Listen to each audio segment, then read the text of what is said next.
আসসালামু আলাইকুম বন্ধুরা, আজ আমি আপনাদের 5 টাকার বিস্কুট দিয়ে একটি অরেঞ্জ ফ্লেভারের কেক বানিয়ে দেখাবো, তাও আবার ডিম ছাড়া।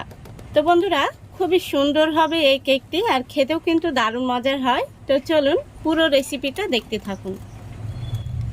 তো বন্ধুরা, আজকের এই কেকটা বানানোর জন্য দেখুন এখানে আমি 4 প্যাকেট অরেঞ্জ ফ্লেভারের বিস্কুট নিয়েছি। তো এখন আমি এই বিস্কুটগুলোকে প্যাকেট সমেত গুঁড়ো করে নেব। দেখতে পাচ্ছেন আমি একটি বেলনা নিয়েছি, আর এই বেলনা দিয়ে এইভাবে ভেঙে নেব বিস্কুটগুলো।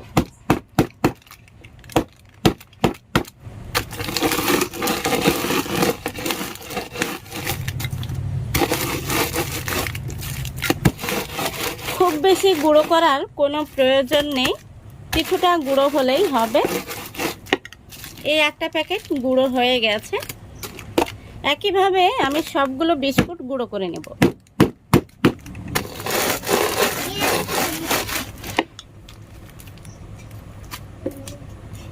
তো দেখুন আমি 4টে প্যাকেটই গুঁড়ো করে নিয়েছি। তো বন্ধুরা, এখন আমি এখানে নিয়ে নিচ্ছি একটি মেজারিং কাপ, আর এখন আমি এই বিস্কুটের গুঁড়োটা মেপে নেব।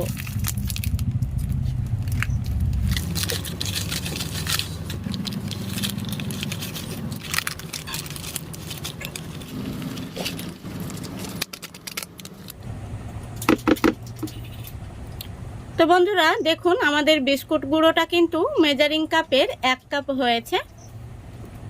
এখন আমরা একটি মিক্সিং বোলের মধ্যে নিয়ে নেব। এবার দিয়ে দিচ্ছি 3 টেবিল চামচ চিনি। তো বন্ধুরা, আজকের এই কেকটা আমি কোনো রকম ব্লেন্ডারে চিনি গুঁড়ো করা, বিস্কুট গুঁড়ো করা ঝামেলা ছাড়াই খুবই সহজভাবে বানিয়ে দেখাবো। আপনারা যে কেউ বাড়িতে খুব সহজেই বানিয়ে নিতে পারবেন। এখন আমি একই কাপে মেপে হাফ কাপ দিয়ে দিচ্ছি উষ্ণ গরম দুধ। এবার একটি হ্যান্ড উইচ দিয়ে আমি খুব ভালো করে মিক্স করে নেব। যেহেতু দুধটা এখানে উষ্ণ গরম রয়েছে, তাই বিস্কুট আর চিনিগুলো কিন্তু খুব সহজেই মেল্ট হয়ে যাবে। তো খুব সুন্দর করে আমি মিক্স করে নেব যতক্ষণ না পর্যন্ত চিনি আর বিস্কুটের টুকরোগুলো মেল্ট হয়ে যাচ্ছে। দেখুন বন্ধুরা, খুব ভালো করে মিক্স করে নিয়েছি, আর চিনিটা কিন্তু পুরোপুরি গলে গেছে। এখন আমি এর মধ্যে দিয়ে দিচ্ছি অরেঞ্জ ফুড কালার। আপনারা চাইলে স্কিপ করতে পারেন। ফুড কালারটা দেওয়ার পরে আমি আবারও মিক্স করে নিচ্ছি। এখন আমি এর মধ্যে দিয়ে দেব বেকিং পাউডার।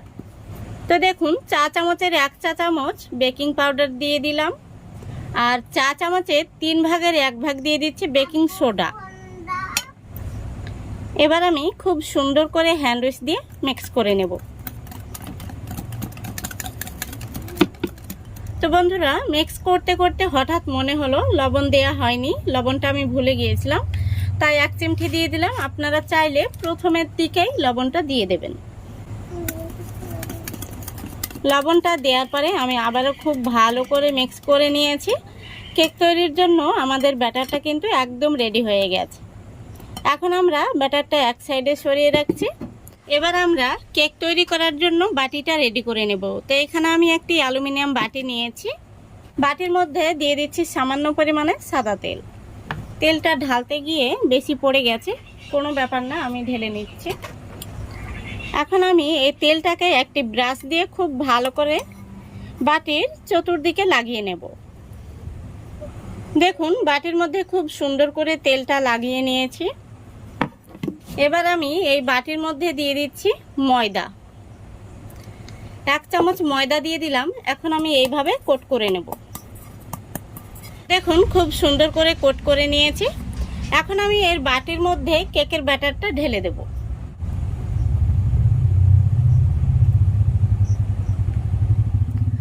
দেখুন সম্পূর্ণ কেকের ব্যাটারটা আমি ঢেলে নিয়েছি। এখন একটু ট্যাপ করে নেব। এবার চলে যাব কেকটা বেক করতে।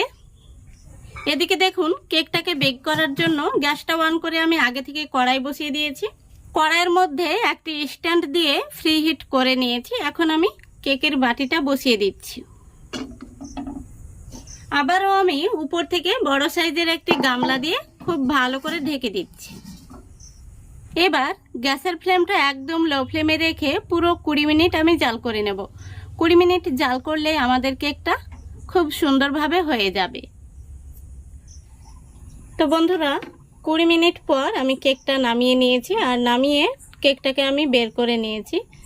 তো কেকটা কিন্তু এখন পুরোপুরি ঠান্ডা হয়ে গেছে। আর আমার বাচ্চা, যেহেতু একটা ছোট বাচ্চা আছে, কেকের এই সাইডটা ভেঙে নিয়ে পালিয়ে গেছে, দেখুন। তো এখন আমি এক পিস কেটে আপনাদের দেখিয়ে দেব কেকটা কেমন হয়েছে।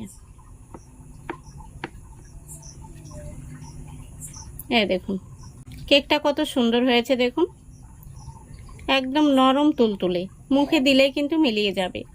তো বন্ধুরা, বাজার থেকে না কিনে আপনারা খুব সহজেই কিন্তু বিস্কুট দিয়ে এইভাবে কেক বানিয়ে নিতে পারবেন। মাত্র 20 মিনিট সময় লাগবে। তো আশা করছি আজকের এই রেসিপিটা আপনাদের ভালো লেগেছে। যদি ভালো লেগে থাকে অবশ্যই লাইক, কমেন্ট, শেয়ার করে দেবেন এবং চ্যানেলটিকে সাবস্ক্রাইব করে অল নোটিফিকেশানটি অন করে সঙ্গে থাকবেন। আজকের মতো বিদায় নিচ্ছি। সবাই ভালো থাকবেন, সুস্থ থাকবেন। খোদা হাফেজ।